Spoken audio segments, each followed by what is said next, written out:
Hello and welcome to all the men and women of the West. I'm Joe. I'm just a little under the weather at the time of the making of this video, so try to bear with. Now, the topic today is the importance of the history of your world when world building. Now, there's soft world building where you don't really deal with these details, as done by The Last Unicorn, or even, for example, Narnia, where history is not very important. But in hard world building, as one might see in Dragonlance or Conan the Barbarian or Tolkien's universe of Middle-earth, you have a lot of emphasis placed on the history, on names, on locations, and on maps and whatnot. Now, I've always preferred hard world building where we get to see a lot of history, mythology, and folklore as created by the author. Now, it's also wise, if you're going down this route, to take inspiration from a certain mythology. Now, Robert E. Howard didn't really take full-on influence from any particular mythology, but he did, however, draw inspiration from ideas involved in hero cycles, such as those of Sigurd and Heracles. This much can be seen throughout his mythos and his style of writing.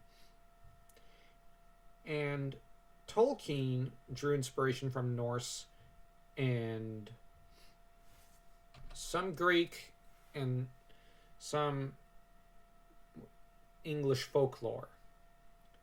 With that said, Lloyd Alexander drew inspiration from Welsh. Not much is obvious.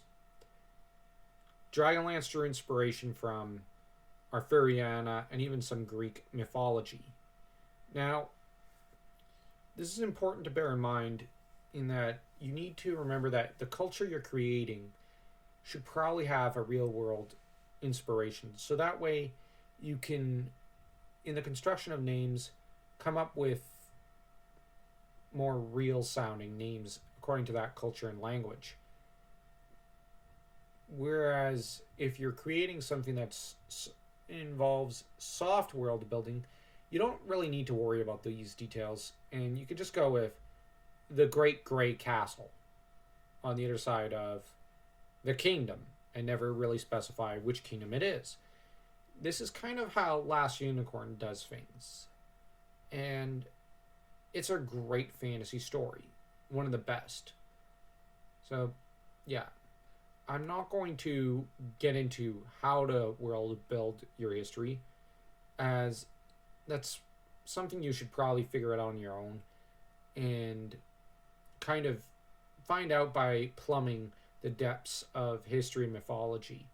Crack open a history book that you're in, of a society you're interested in, and if you're also interested in fairy tales or mythology, crack open those books and maybe those websites. Go from there.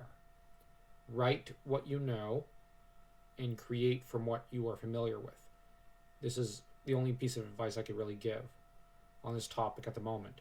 So until next time, take care, and don't forget to like, comment, and smash that subscribe button.